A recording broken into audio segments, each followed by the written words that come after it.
Well, I'm joined here in the studio by Simon Mark, LBC's Hoopla correspondent, or as we used to call it, Washington correspondent.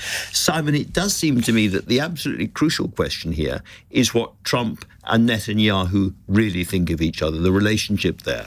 Yeah, absolutely. And Benjamin Netanyahu has committed two cardinal sins in the mind of Donald Trump. The first cardinal sin that Donald Trump finds unforgivable is that after the 2020 election, Benjamin Netanyahu was the first foreign leader to call Joe Biden up and congratulate him on his election win, even as Donald Trump was beginning to articulate the argument that the election had been rigged. He is furious to this day with Netanyahu for that. And the second cardinal sin, and we have seen over the last couple of days, Donald Trump, you know, the revolutionary on the world stage, but the apostle of trade. Everything with Donald Trump comes down to trade.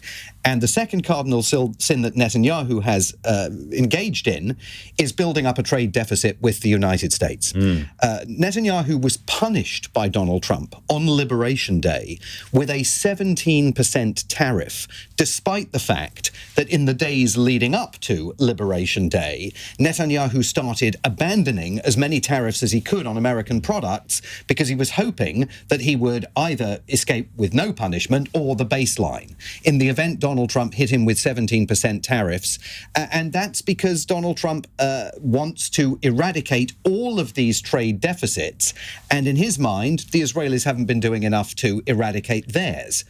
That, coupled with the ongoing instability and the war on Gaza, which Trump wants wrapped up. I mean, he said even before he was sworn into office, he'd called Netanyahu and told him to end it, finish the military action, wrap this up. Netanyahu hasn't done it, and Steve Witkoff, the president's personal envoy in Israel on Sunday, told the families of hostages, reportedly, that the president has concluded that Netanyahu wants to prolong the war, not bring it to an end.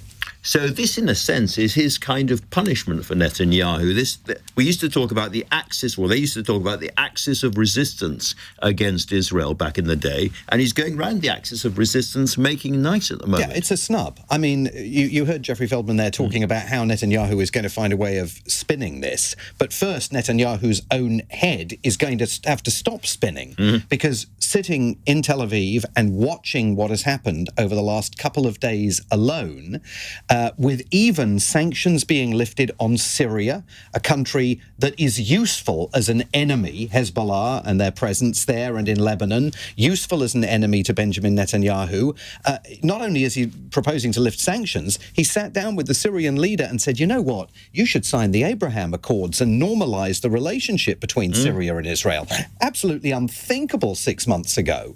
And also, of course, on Iran, Netanyahu wants a hostile relationship with Iran because it helps him politically, and Trump is trying to defuse that too. Absolutely fascinating. The world is changing very, very fast. Let's just talk a little bit about the next extraordinary click of this, which may come tomorrow, if Trump goes to Turkey and then direct face-to-face talks between Putin and Zelensky and Trump. We don't know whether that's going to happen, and the messages are, go one way and then the other. But that would be an incredible moment. Astonishing piece of political theatre. I mean, the slightly bigger question, I suppose, is whether Vladimir Putin is going to show up in Istanbul. We know Volodymyr Zelensky has said he's going to go there and wait for Putin to show up.